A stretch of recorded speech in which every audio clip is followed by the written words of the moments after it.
Hi friends, my name is Katie. As you know, I'm not a native English speaker. I learned English and became fluent in English completely by myself. But back then, when I was learning English, I went through the same struggle that you're facing right now. I could understand English, but I couldn't speak English. Just like you, I spent years learning English by soaking up content like grammar books, textbooks, vocabulary books, movies, YouTube videos, you name it. But there was a problem with this approach. I had this mistaken belief that the more I watched and read, the better I'd get at English. But no, it helped my understanding, sure, but it didn't improve my speaking at all. I was like someone who spends hours learning recipes every day, but still can't cook because haven't actually started cooking yet. What's the result? Knowledge 100%, skill 0%. So what's the solution?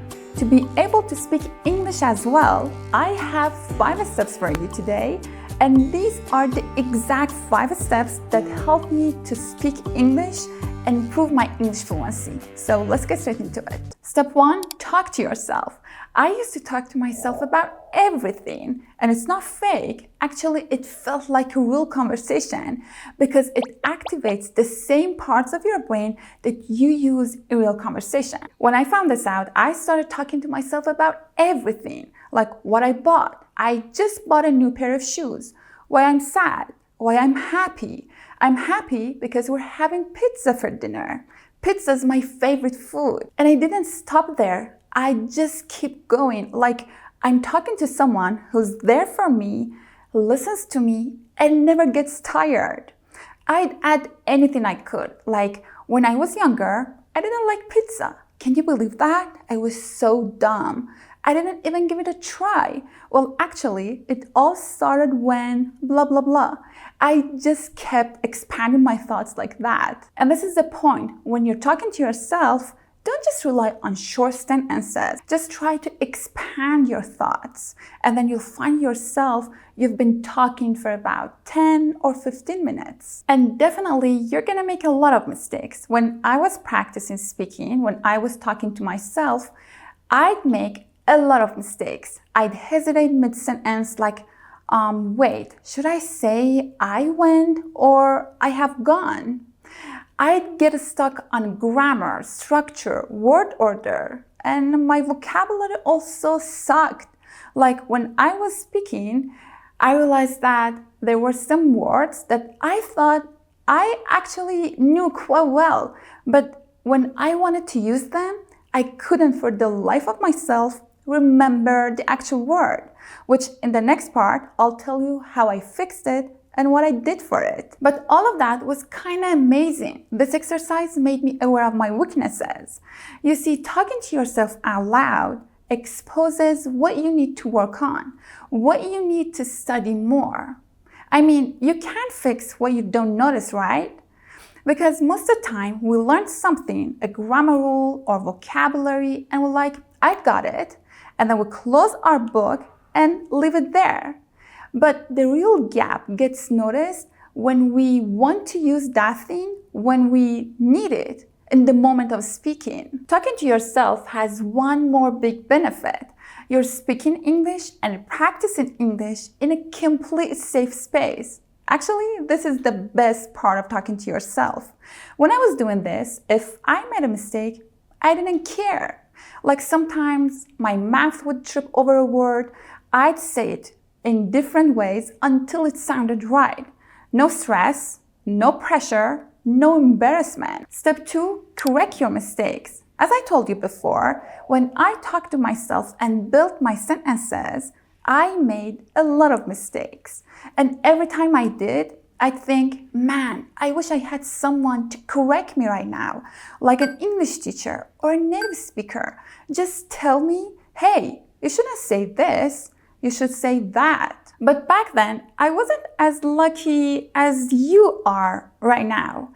I had to go through the old school pain, flipping through grammar books, searching some random blogs, reading confusing explanations like the past participle of irregular verbs must agree with auxiliary. And I was like, what does that even mean? And it was a lot of work. It took me forever to figure out my mistakes. But you, I'm jealous of you. You've got it easy now. You can literally type your sentences in ChatGPT and ask it to correct your sentences. And then it's like, here is your correction and why you should say this instead. It's better than having an English teacher. I mean, you have your own 24/7 English teacher who never sleeps, never gets tired, never judges you for saying, I go to the store, or I didn't thought of that. By the way, I said ChatGPT is like your own 24/7 English teacher. 24/7 is an expression. Do you know what it means? It means 24 hours a day and 7 days a week. So it means ChatGPT is always here for you. 24/7 is a very common expression. Add this one to your vocabulary. Anyway, so when you talk to yourself and make a mistake, or when you're not sure about something, don't stop. Just note it down and ask ChatGPT later. This is how you improve fast and build confidence. Step 3, learn it. Don't burn it. I mean, don't learn and memorize a lot of words all at once. I used to learn 20 to 30 words every day. I felt amazing. I was like, wow, I'm making progress. I'm expanding my vocabulary. But I'd forget them quickly. Like a week later, all of them were gone. According to cognitive load theory, your working memory, the system that holds information, has a limited capacity. When you try to learn a lot of new words at once, your brain becomes overloaded and can't transfer most of that information to the long-term memory. So most of them get deleted. So basically, memorizing a bunch of words is a total waste of time. I only started remembering words and actually being able to use them when I changed my plan. So instead of memorizing 30 words every day, I focused on one common word or one common phrase every day, one a day. And this is incredibly effective. Learn one common word or one common phrase every day. I mean, have a deep understanding of it. Check its pronunciation. See how it works in many different sentences. And you yourself try to use it, practice saying it in many different sentences. According to level of processing study, a deep processing, a deep understanding means using the word, connecting it to meaning, examples, emotions, and creating your own sentences. That creates strong, long-lasting memories. I remember learning the word ponytail. I said it a few times and I was sure I learned it. Okay, it's ponytail. But later, when I was speaking, I wanted to say I put my hair in a ponytail, but I couldn't say it. I was like, ponytail, my hair. I couldn't make my own sentence. That's why just knowing what is the actual meaning of a word isn't enough. Every day, pick one word or one phrase and try to learn it. Have a deep understanding of it. I mean, work on it. See how it works in many different contexts. My all-time favorite, use Cambridge Dictionary. It provides you with some examples to see how the word sounds in many different sentences. And after learning, make your own sentences with it. And if you're not sure your sentences are correct, ask ChatGPT to correct you. Step 4, read out loud. You see, speaking a language is also a physical skill. I mean, your mouth, your tongue, your lips, your vocal cord all need to get used to speaking English.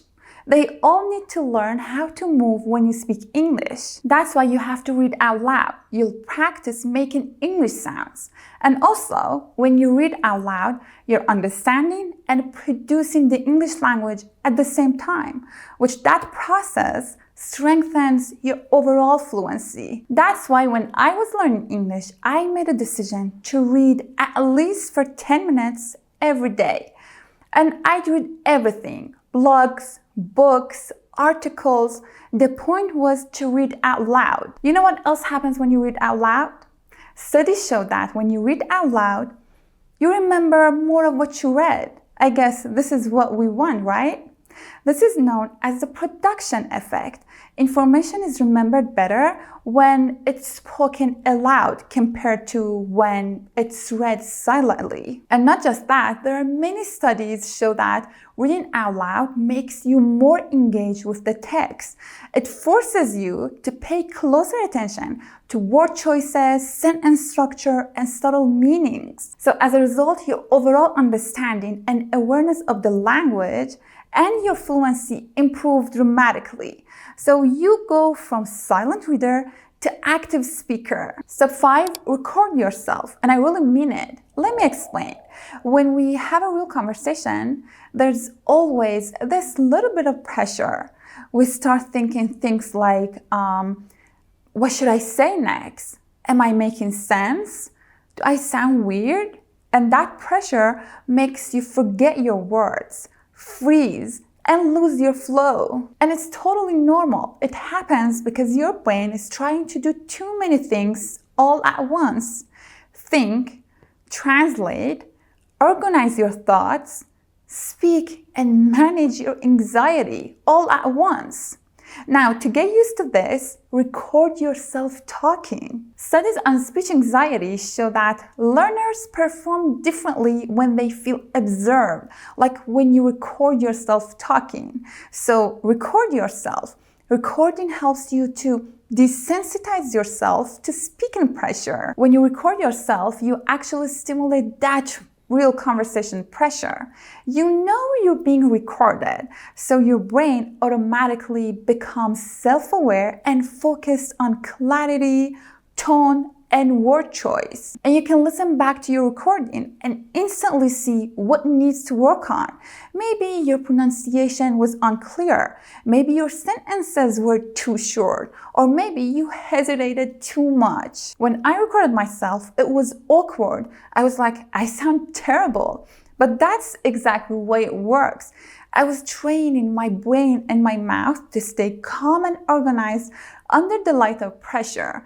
And with the recording feedback, I spotted my mistakes and I fixed them. All right, there you have it. These 5 steps are definitely gonna make you be able to speak English, express yourself, express your thoughts, and be fluent in English. If you liked it, give it a thumbs up. I'll see you in my next video. Bye-bye.